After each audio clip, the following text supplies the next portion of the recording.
કરીશું બુલેટિનની શરૂઆત વડાપ્રધાનના ફરી એકવાર ગુજરાત પ્રવાસના સમાચાર સાથે। જી હા, વડાપ્રધાન નરેન્દ્ર મોદી ફરી એકવાર ગુજરાતની મુલાકાતે આવી રહ્યા છે। આગામી 15મી નવેમ્બરના રોજ નર્મદા જિલ્લાના ડેડિયાપાડા ખાતે ભગવાન બિરસા મુંડાની 150મી જન્મજયંતિની ઉજવણીનો પ્રારંભ થશે। ત્યારે આ ભવ્ય ઉજવણીના લોન્ચિંગ કાર્યક્રમમાં વડાપ્રધાન નરેન્દ્ર મોદીના હસ્તે આ શરૂઆત થાય હાલ તેવું આયોજન ગોઠવાઈ રહ્યું છે। રાષ્ટ્રીય એકતા પરેડ બાદ તરત જ પીએમની આ વિઝિટના કારણે સરકારી અધિકારીઓમાં ફરી એકવાર ધમધમાટ શરૂ થયો છે। પીએમ મોદીના આગમનને પગલે નર્મદા જિલ્લાનું વહીવટી તંત્ર પણ તૈયારીઓમાં લાગી ગયું છે। હાલમાં સભા સ્થળ માટે મોટું મેદાન અને હેલિકોપ્ટર માટે હેલિપેડ તૈયાર કરવા માટે તંત્ર કામે લાગ્યું છે। ત્યારે જિલ્લા કલેક્ટરે વિવિધ ટીમો બનાવીને અધિકારીઓને કામગીરી સોંપવા માટેની બેઠકો પણ શરૂ કરી દીધી છે। આ કાર્યક્રમમાં આદિવાસી રાજ્યોના મુખ્યમંત્રીઓ પણ હાજર રહે હાલ તેવી શક્યતાઓ છે। ત્યારે આ જ મામલે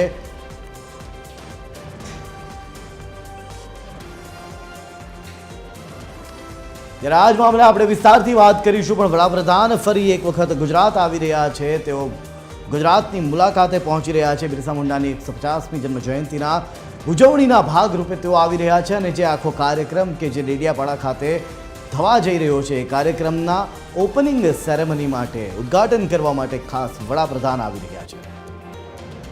આદિવાસીના કુળદેવી દેવ મોગરા માતાજીના દર્શન કરી તેઓ ડેડિયાપાડા આવશે। ડેડિયાપાડામાં બનાવાયેલા ભગવાન બિરસા મુંડાની પ્રતિમાને તેઓ પુષ્પાંજલિ પણ અર્પણ કરશે। ત્યારે આ મામલે વિસ્તારથી વાત કરવા માટે આપણી સાથે એસોસિએટ એડિટર સોનલ અનડકટ જોડાયા છે। સીધા જઈશું સોનલ પાસે। સોનલ, જણાવશો, ફરી એક વખત વડાપ્રધાન આવી રહ્યા છે ગુજરાત। આ વખતે બિરસા મુંડાની 150મી જન્મજયંતિના ભાગરૂપે આવી રહ્યા છે, પણ શું આ માત્ર એક ઉજવણીના ભાગરૂપે હોઈ શકે કે આની પાછળ બીજા પણ એજન્ડા હોઈ શકે? શું કહેશો સોનલ? જી, વડાપ્રધાન નરેન્દ્ર મોદી વધુ એક વખત ગુજરાત આવી રહ્યા છે। 15મીએ તેઓ નર્મદા ખાતે આવશે। હમણાં તાજેતરમાં જ 31મી જે ઓક્ટોબર ગઈ ત્યારે તેઓ જે રાષ્ટ્રીય એકતા પરેડ છે તેમાં હાજરી આપી ચૂક્યા છે અને લગભગ 1200 કરોડથી વધુ જે વિકાસ કાર્યો લોકાર્પિત કર્યા પીએમએ તેની ભેટ તેઓ ગુજરાતને આપી ચૂક્યા છે અને હવે વધુ એક વખત તેઓ 15 તારીખે નર્મદા ખાતે આવી રહ્યા છે। નર્મદાના કેવડિયા ખાતે જે ભગવાન બિરસા મુંડા, મહત્ત્વનું છે કે નર્મદા જે છે તે આદિવાસી પટ્ટો છે અને ભગવાન બિરસા મુંડાનું એક જે કહેવાય કે એક અનેરું મહત્ત્વ છે અને તે અંતર્ગત ભગવાન બિરસા મુંડાની જે 150મી જન્મજયંતિની ઉજવણી છે તેના ભાગરૂપે તેઓ નર્મદા કેવડિયા ખાતે આવી રહ્યા છે અને તે અંતર્ગત તેઓ ભગવાન બિરસા મુંડાની જે પ્રતિમા છે તેને તેઓ ફૂલહાર પણ કરશે અને સાથે સાથે જે વિવિધ કાર્યક્રમો આયોજિત થવા જઈ રહ્યા છે તેમાં તેઓ ભાગ પણ લેવાના છે। અને આ અંતર્ગત જે રાષ્ટ્રીય એકતા પરેડ જે ગ્રાઉન્ડ ખાતે યોજાઈ હતી